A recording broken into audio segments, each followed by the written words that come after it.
Hello. हाँ जी, कैसे हैं आप लोग? जैसा कि यहाँ देख रहे हैं क्लास 10th का है, साइंस है, लाइफ प्रोसेस, जो कि इंग्लिश में है। मैं इंग्लिश हिंदी दोनों में आपको इसको समझाने का प्रयास करता हूँ। काफ़ी हेल्पफुल है वीडियो, सिर्फ क्लास 10th के लिए ही नहीं, बाकी और कंपटीशन में भी यदि आप बैठते हैं तो बहुत सारे की पॉइंट है जो आपको उसमें भी हेल्प करेंगे। तो यहाँ चैप्टर 6 है, लाइफ प्रोसेस है। स्टार्ट करते हैं। Life process, the process which maintain body function and necessary for survival are called life process. ऐसी प्रक्रिया जो बॉडी के कार्यों को मेंटेन रखती है और हमें जीवित रखने में क्या करती है, हमारे जीवित रखने के लिए आवश्यक है, हमें जीवित रखने के लिए, वो क्या होती है, लाइफ प्रोसेस होती है। दूसरा चीज़ यहाँ देखते हैं, कैरा all the process which together keep the living organism arrive and perform task to maintain the body are called life process. एक ऐसी प्रक्रिया होती है लाइफ प्रोसेस जिसमें हम जीवित जीव जो होता है वो जीवित होता है और कार्यों को संपन्न करता है, अपने टास्क को परफॉर्म करता है और बॉडी को मेंटेन रखता है। ये लाइफ प्रोसेस होता है। एग्जांपल इसका न्यूट्रिशन होता है। न्यूट्रिशन में न्यूट्रिशन और न्यूट्रिएंट्स के बारे में पढ़ेंगे।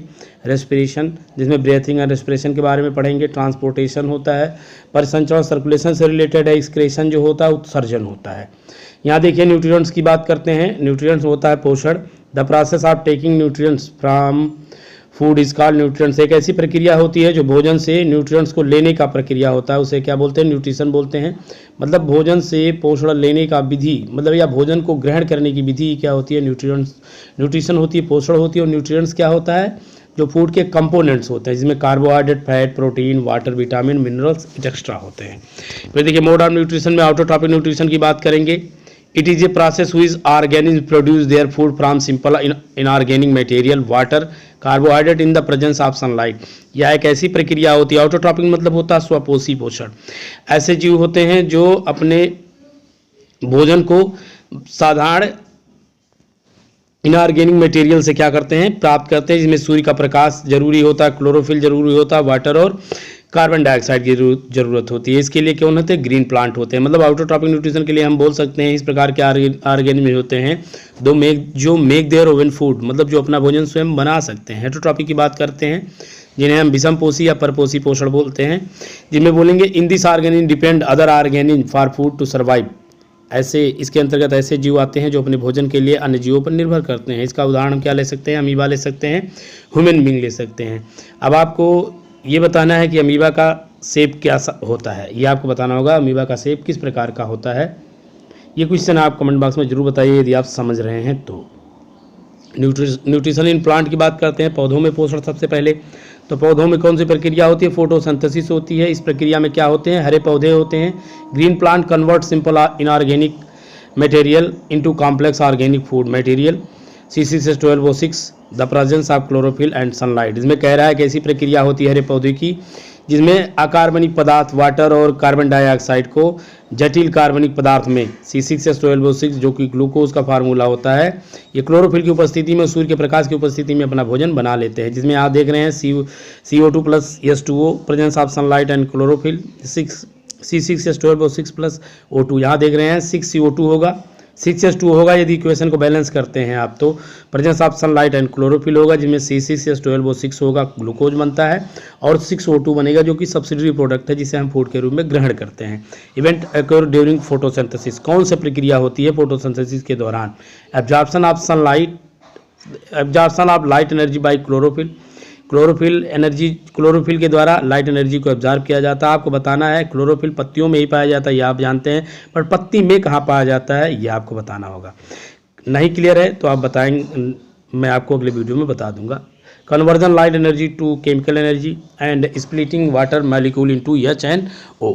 देखिए हाइड्रोजन एंड ऑक्सीजन, देखिए यहाँ वाटर मॉलिक्यूल हाइड्रोजन ऑक्सीजन में ब्रेक डाउन हो जाता है और जो लाइट एनर्जी होती है केमिकल एनर्जी में कन्वर्ट कर दिया जाता है। Reduction of carbon dioxide to carbohydrate, क्या होता है इसमें, जो कार्बन डाइऑक्साइड होता है उसका क्या होता है, रिडक्शन और ऑक्सीडेशन दो वर्ड होते हैं। ऑक्सीडेशन क्या होता है, ऑक्सीकरण होता है। रिडक्शन मतलब क्या होता है, अपचयन होता है। फिर यहाँ देखेंगे हेटरोट्रॉपिक न्यूट्रिशन की बात करेंगे तो इसमें आएगा सबसे पहले सेप्रोफाइटिक न्यूट्रिशन, फिर पैरासाइटिक न्यूट्रिशन, फिर होलोजोइक न्यूट्रिशन। सेप्रोफाइटिक क्या होता है, पर जिसको हम बोलते हैं मृतोपजीवी न्यूट्रिशन। मृतोपजीवी क्या होता है, the mode of nutrition in whose organism obtain food from dead and decaying organic material. इस प्रकार के जीव जो होते हैं डेड और डिकेइंग ऑर्गेनिक मैटर से अपना भोजन प्राप्त करते हैं। बैक्टीरिया, फंगी इनके अंतर्गत आता है। पैरासाइटिक होता है, परजीवी पोषण होता है, इसमें mode of nutrition हुइज organism obtain food from another organism without killing them. एक ऐसे ऑर्गेनिज्म होते हैं जो अन्य जीवों पर निर्भर करते हैं और अन्य जीवों से अपना पोषण लेते हैं बिना उसे किल किए, बिना उसे मारे, जो मॉस्किटो या टेप वार्म होता है। जैसे देखते हैं मच्छर वगैरह टेप वार्म होते हैं, फीता कृमि जिसको बोलते हैं। होलोजोइक न्यूट्रिशन होते हैं, ये एक ऐसा प्रोसेस होता है जिसमें mode of nutrition the involve ingestion, digestion, absorption and assimilation of liquid और सॉलिड ऑर्गेनिक मटेरियल। इसमें क्या होते हैं, ऐसे जीव आते हैं जो सॉलिड फॉर्म में भोजन को ग्रहण करते हैं और भोजन को डाइजेस्ट होने के लिए ingestion, digestion, absorption and assimilation बहुत सारे प्रोसेस से गुजरना पड़ता है। ये देखिए, इंगेशन मतलब होता है ग्रहण करना, डाइजेशन मतलब पाचन होता है, एब्जॉर्प्शन मतलब अवशोषण होता है, एसिमिलेशन मतलब होता है स्वांगीकरण। इसके एग्जाम्पल में ह्यूमन और एनिमल्स आते हैं। फिर देखिए न्यूट्रिशन इन ह्यूमन बीइंग की बात करते हैं, जिसमें सबसे पहले हम देखेंगे क्या आता है, माउथ आता है। तो जब माउथ की बात करेंगे तो माउथ का काम क्या आता है, इनटेक होता है, भोजन को क्या किया जाता है, ग्रहण किया जाता है। फिर आता है भोजन को ब्रेक किया जाता है, ब्रेक द फूड, जिसमें भोजन को तोड़ा जाता है दांत के द्वारा। दांत कितने प्रकार के होते हैं, 4 प्रकार के होते हैं। मैं आपको बता दूं 4 प्रकार के दांत कौन कौन से होते हैं। इसमें आप देखेंगे कि इंसाइसर होता है, कैनिन्स होते हैं, प्रीमोलर होता है और मोलर होता है। इंसाइसर को हम क्या बोलते हैं, इंसाइसर को हम बोलते हैं कृंतक और कैनिन्स को बोलते हैं रदनक, अग्रचर्वणक को बोलते हैं प्रीमोलर और मोलर को बोलते हैं चर्वणक। देखिए इंसाइसर या कृंतक जो होते हैं वो कटिंग टीथ होते हैं, ठीक। फिर यहाँ आप देख रहे हैं जो कैनिन्स होता है वो रदनक होते हैं, मतलब वो टीयरिंग टीथ होते हैं, भोजन को फाड़ने का काम करते हैं। फिर क्या होता है, प्रीमोलर होता है अग्रचर्वणक, जो क्या करते हैं, भोजन को चीविंग करते हैं, चबाते हैं। और फिर मोलर आता है जो भोजन को क्या करता है, ग्रिंड करता है, उसको पीसता है और फिर अंदर क्या करते हैं, ग्रहण कर दिया जाता है। सलाइवरी ग्लैंड होती है जो सलाइवा, जिसके द्वारा सलाइवा प्रोड्यूस किया जाता है, एंजाइम रिलीज किया जाता है। ये 3 पेयर होते हैं। कितने होते हैं, 3 पेयर होते हैं। ये क्या करते हैं, स्टार्च सलाइवरी, जो सलाइवरी ग्लैंड होती है उससे जो सलाइवा निकलता है, माइलेज होता है, उसके साथ मिलकर के स्टार्च को सुक्रोज ग्लूकोज के फॉर्म में, शुगर के फॉर्म में क्या कर देते हैं, ब्रेक डाउन कर लेते हैं। अर्थात अगर कोई पूछे कि भोजन का पाचन कहाँ से होता है, स्टार्ट होता है, तो आप बताएंगे सीधे कहाँ से होता है, माउथ से भोजन का पाचन स्टार्ट हो जाता है। यहाँ आप देख रहे हैं फिगर बना हुआ है और आगे भी ये फिगर है, आपको ये चीज़ें आपको क्लियर कर दी जाएंगी। सबसे पहले मैं आपको यहाँ पार्ट कुछ बता देते हैं। जैसे माउथ देख रहे हैं, सलाइवरी ग्लैंड है, ओइसोफेगस है, और फिर यहाँ LPG अगर याद रखेंगे तो लीवर और पैंक्रियाज एंड गाल ब्लाडर है। फिर यहाँ आप देख रहे हैं कि स्टमच है, उसके बाद फिर ड्यूडेनम है, ड्यूडेनम से स्मॉल इंटेस्टाइन, फिर लार्ज इंटेस्टाइन है, लार्ज इंटेस्टाइन में एक अवशेषीय ऑर्गन होता है, अपेंडिक्स जुड़ा होता है और उसमें रेक्टम होता है, फिर एनएस होता है। फिर आगे यहाँ देखते हैं ओइसोफेगस होता है जो taking food from mouth and stomach by the peristaltic moment. इसमें क्या होता है, भोजन जो माउथ से लेकर के स्टमच के बीच में जुड़ा होता है ओइसोफेगस होता है।